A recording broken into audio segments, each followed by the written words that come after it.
Hi, this is Stephanie Miller from The Stephanie Miller Show. Please enjoy this exclusive clip from my show on Political Voices Network. We have missed you so much. You are here for your new book, Remember You Are a Wiley. We are all a Wiley. We're all a Wiley this morning.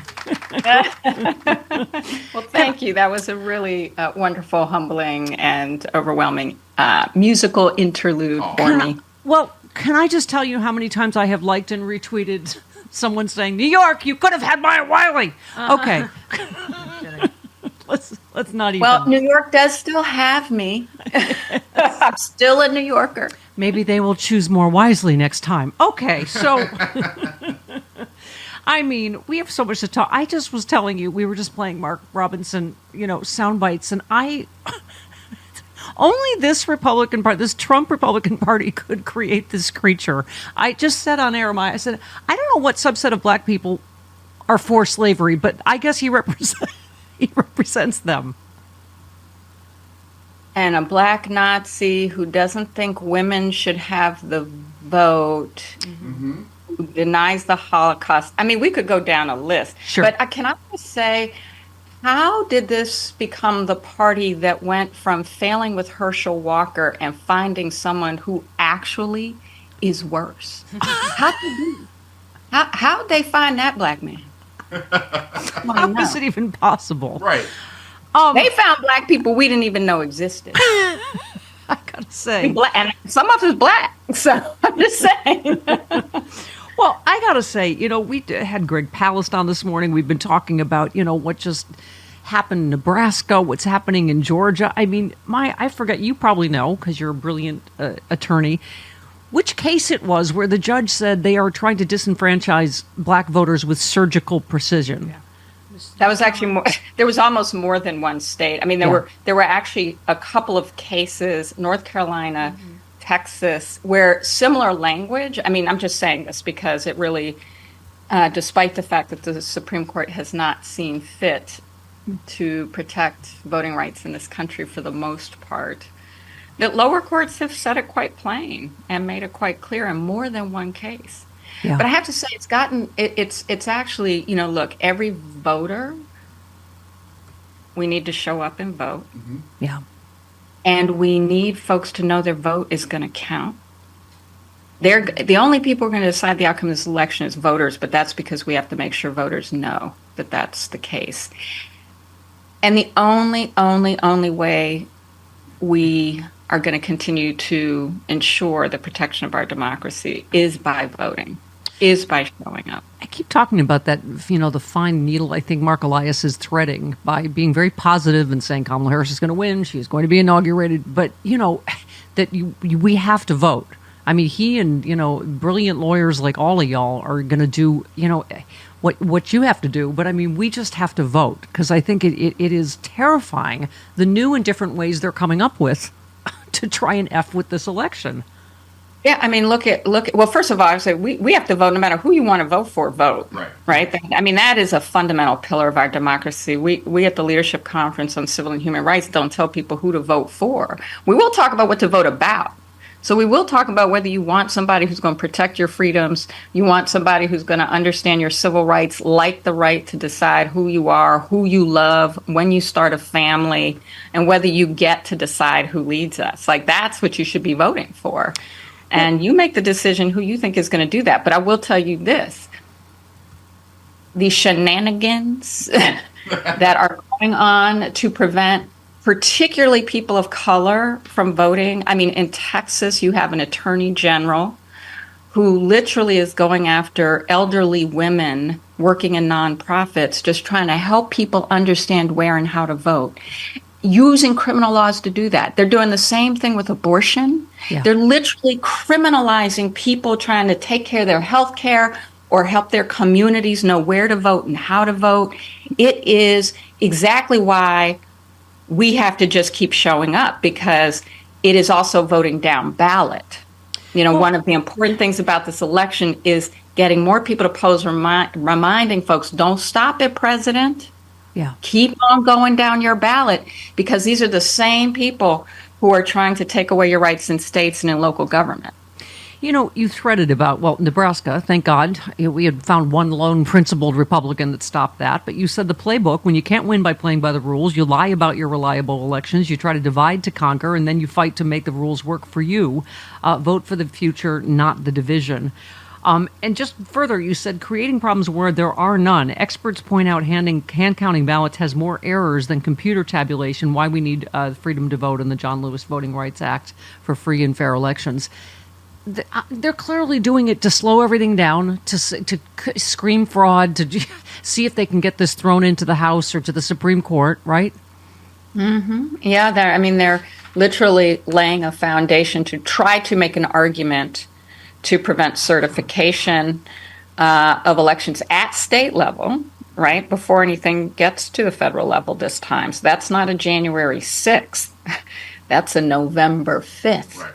Yeah. Push, right? So this is being prepared, but part of being prepared really is many voters showing up as possible. And we're talking about voters, we're talking about citizens, we're talking about people lawfully allowed to vote, which is exactly why they're trying so hard to make sure people don't. Yeah. This is They're why. not trying to make sure people who can't vote don't vote. They're trying to make sure people who can vote don't vote. Yeah. This is why it is so important that we have Remember You Are a Wiley. Your new book is out. I fell in love with you, as All America did, on MSNBC when you were, I can't even remember who you were so kind to. One of the Trump crooks. Sam Nunberg, who was saying, I'm going to defy the subpoena. What do you think? And he turns to you and you're like, I don't think you want to do that. I think you want to be home with your family at Thanksgiving. Oh, yeah. But I just love that he was turning to an MSNBC pundit for legal advice. Right. So help me.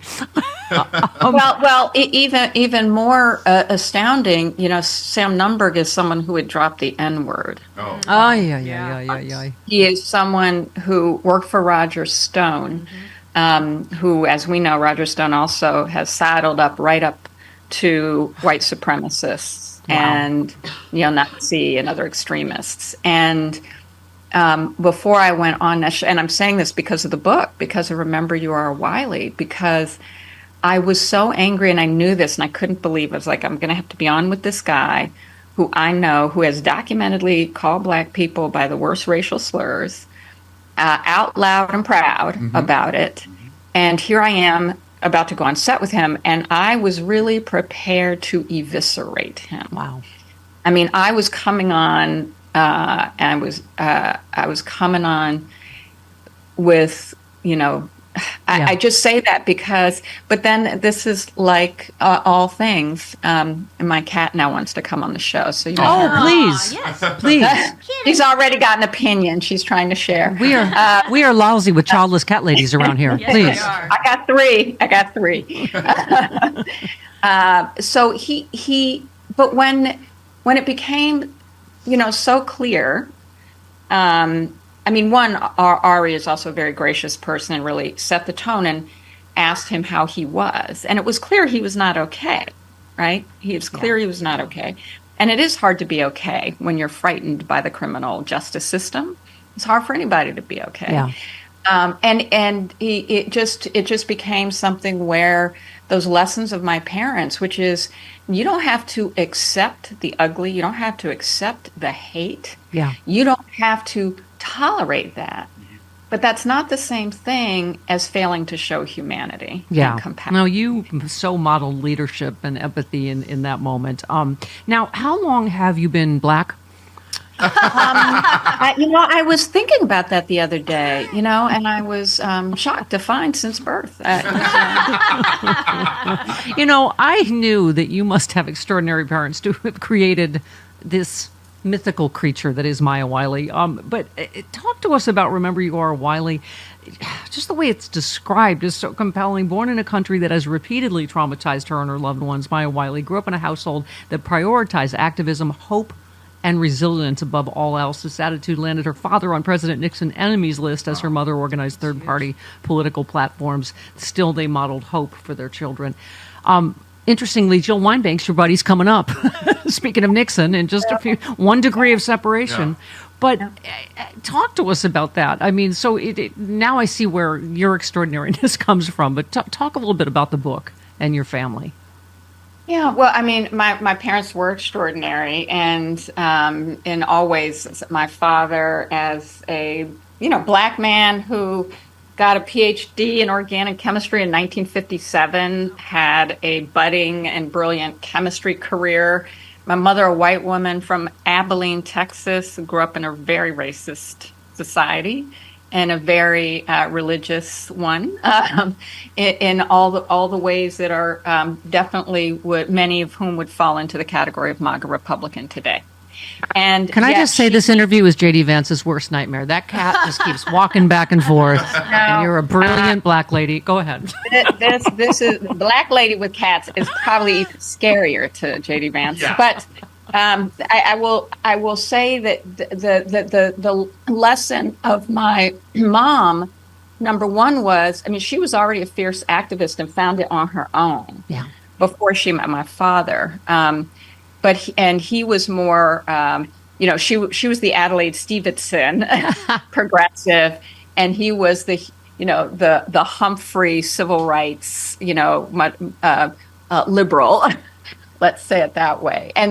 But they both dove headfirst into campus organizing at the University of Syracuse, very quickly got married. But I think what they both showed me, my father, despite his budding chemistry career, dropped it in a heartbeat to go full-time into the civil rights movement and gave it all up. I mean, all those years of fighting and struggle to be the black man recognized as an organic chemist. Wow. And who's someone who loved science.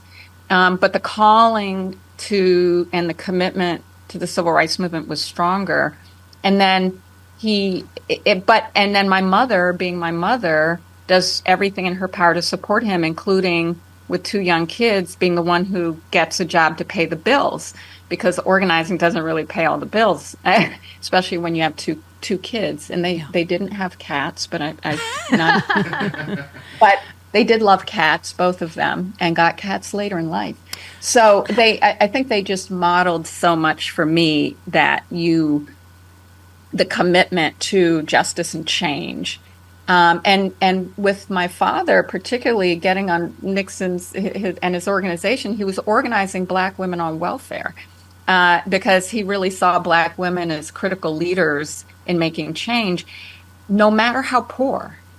And he saw their incredible importance for also creating multiracial coalitions and using the welfare system, because more people on welfare were white, still true. Yes.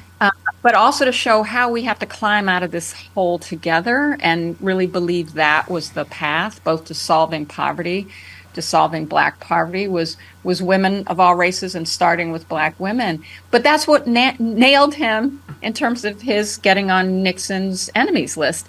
And but my parents always laughed about it. Yeah.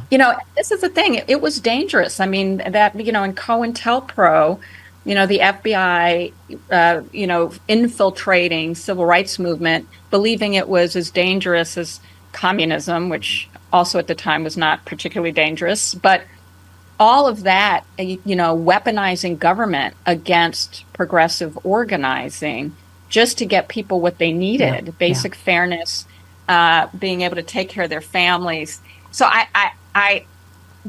but they laughed about it, right? I mean, they found a way to always find joy. They always showed gratitude. They always taught it. So even as they were angry at the world, they found this way of just sort of laughing in the face of it. And that was such a big lesson to me. Yeah. Well, they imbued you with all of that. Quickly before we go, my dad is buried in Arlington, and we just interred my mom with my dad. And so this election is so personal for so many of us in so many different ways, and that despicable Arlington incident, of course, resonated for me. I know in the book you write about your dad's tragic death and your trauma around that. Tell us about that a little bit and how it plays into the book. Yeah, well, my father was always someone who was on a pedestal for me when he was alive, but my brother and I watched him die in a drowning incident, and then had to survive that incident, find a way on a boat to shore, and find a way back home. And even in that experience, experienced some of what was the lack of concern for a little Black girl in seeking help, not by everyone, but by some. And I, one of the things that so shaped me was, one, having to come to grips with trauma and having an amazing mother who, and I chronicle how she did that and how amazing she was in doing that, but also coming to grips with racism, coming to grips with the way that that's its own trauma on top of the trauma, but coming out of it not hating people and knowing that you can find the good people, and that some of the people who don't understand how they've just behaved or treated you can learn to behave differently, can learn to find a connection. And that was so much of my parents' lesson, but also how to live up to that legacy. But be myself. I cannot wait to read Remember You Are a Wiley. You are a magical, mythical creature to me. And I have missed you so much. I hope you'll come back again. I miss you too, Stephanie. Thank you so much for having me. The book is Remember You Are a Wiley. I'm going to cry. She makes me cry. Yeah. I love you. Thanks, Maya. Bye, Maya. Thank you. Thank you. Rude. Thanks, I love Rude. having you on with me. I appreciate it. You will get Ms. Miller on next week. Yes. Well, election season is a sweet time of the year, right? As candidates coat their messages with lots of sugar to get your vote. Yeah, I said that. Now you can enjoy the sweetness of the election with authentic candidate cookies with the likeness of Kamala and Donald on your favorite butter cookie made by the famous deli in Chicago, Max and Benny's. You can purchase these once-in-a-lifetime cookies on the Stephanie Miller, Tom Harmon, and John Fugelsang websites. To order, go to our websites, click on the banner for cookie candidates, or go directly to their website, cookiecandidates.com.